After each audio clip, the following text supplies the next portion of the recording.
ZEE5 ಇರುವಾಗ ನೀವು ನಿಮ್ಮ ನೆಚ್ಚಿನ ಶೋಗಳನ್ನ ಎಂದಿಗೂ ಮಿಸ್ ಮಾಡಿಕೊಳ್ಳುವುದಿಲ್ಲ. ಅದು ಸಂಪೂರ್ಣ ಉಚಿತವಾಗಿ.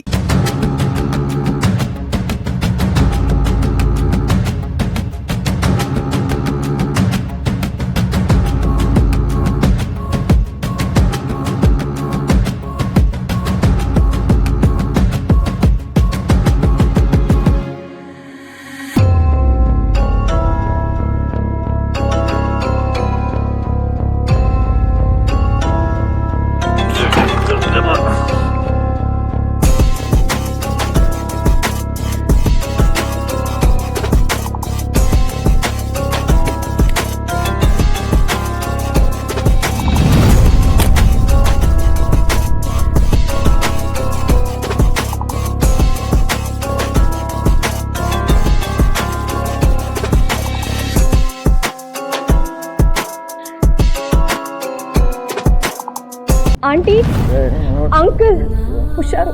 ಯಾರು ಆಂಟಿ? ಅಯ್ಯೋ ನರಸಿಂಹ, ಏನಾಯ್ತು ಏನಾಯ್ತು ಮಗನೇ? ಏನಾಯ್ತಮ್ಮ?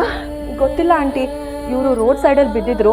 ನಾನ್ ಮನೆಗೆ ಹೋಗ್ದ ನೋಡ್ದೆ, ಅದಕ್ಕೆ ಕರ್ಕೊಂಡ್ ಬಂದೆ. ಏನಾಯ್ತಪ್ಪ? ಅದಕ್ಕೆ ಕುಡ್ಕೊಂಡ್ ಬಂದಿರ್ಬೇಕು. ನಾನು ಕುಡ್ದಿಲ್ಲ ಅಣ್ಣ ಕುಡ್ಕೊಂಡ್ ಬಂದಿದ್ದಾನೆ.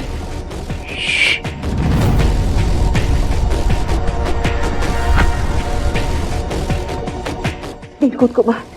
ಪರವಾಗಿಲ್ಲ ಆಂಟಿ, ಮೊದಲು ನರಸಿಂಹನ ರೂಮ್ಗೆ ಹುಷಾರಾಗಿ ಕರ್ಕೊಂಡು ಹೋಗಿ ಮಲಗಿಸಿ. ಎದ್ದೇಳು. ಅದಕ್ಕೆ ನಾನು ಸಹಾಯ ಮಾಡ್ಲಾ? ಬೇಕಾಗಿಲ್ಲ.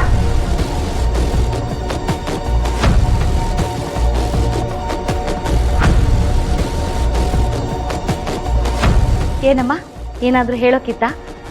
ಅದು ಮೊನ್ನೆ ನಾನು ತಂದ್ಕೊಟ್ಟಿದ್ದ ಹೂವು ಮತ್ತು ಸೀರೆನ ಯಾಕೆ ನನ್ನ ಡ್ಯಾಡಿಗೆ ವಾಪಸ್ ಕೊಟ್ರಿ ಅಂಕಲ್? ನೋಡಮ್ಮ, ಹೀಗೆ ಹೇಳ್ತೀನಿ ಅಂತ ಬೇಜಾರು ಮಾಡ್ಕೋಬೇಡ. ಪರರ ವಸ್ತು ಪಾಷಾಣಕ್ಕೆ ಸಮ ಅಂತಾರೆ. ಕಾರಣ ಇಲ್ಲದೆ ಯಾರಾದರೂ ಏನಾದರೂ ನಮ್ಮ ಮನೆಗೆ ತಂದುಕೊಟ್ರೆ ಅದು ನನಗೆ ಆಗಲ್ಲ. ಹಾಗಾಗಿ ಅದನ್ನ ವಾಪಸ್ ಕೊಟ್ಟೆ ಅಷ್ಟೇ. ಪ್ರೀತಿ ತೋರ್ಸಕ್ಕೆ ಕಾರಣನೇ ಬೇಕು ಅಂತಿಲ್ವಲ್ಲ ಅಂಕಲ್? ಈಗ ನೋಡಿ, ನರಸಿಂಹ ರೋಡ್ ಸೈಡಲ್ಲಿ ಬಿದ್ದಿದ್ರು. ನಾನು ನೋಡಿ ಅಯ್ಯೋ ಪಾಪ ಅಂತ ಅನ್ನಿಸ್ತು, ಅದಕ್ಕೆ ಕರ್ಕೊಂಡು ಬಂದೆ. ಇದನ್ನು ತಪ್ಪು ಅಂತ ಹೇಳ್ತೀರಾ? ಹೇ ಇಲ್ಲಮ್ಮ, ಅದನ್ನೆಲ್ಲ ತಪ್ಪು ಅನ್ನಕ್ಕಾಗಲ್ಲ. ಅದೇ ಥರ ನಿಮ್ಮ ಮನೆಗೆ ಬರ್ತಿದ್ನಲ್ಲ, ಬರಿಗಾಯಲ್ಲಿ ಬರಬಾರ್ದು ಅಂತ ಹೂವು ಹಣ್ಣು ಮತ್ತು ಸೀರೆನೆಲ್ಲ ತೊಗೊಂಡು ಬಂದೆ.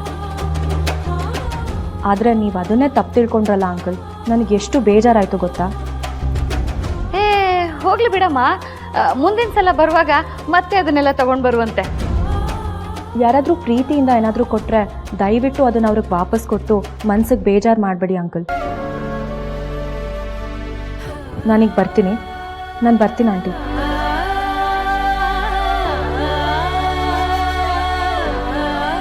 ನೋಡ್ದೇನಣ್ಣ, ನಾನು ಆವತ್ತೇ ಹೇಳಿಲ್ವಾ ಈ ಹುಡುಗಿ ಮೊದ್ಲಿನ ಥರ ಇಲ್ಲ, ತುಂಬ ಬದಲಾಗಿದ್ದಾಳೆ ಅಂತ.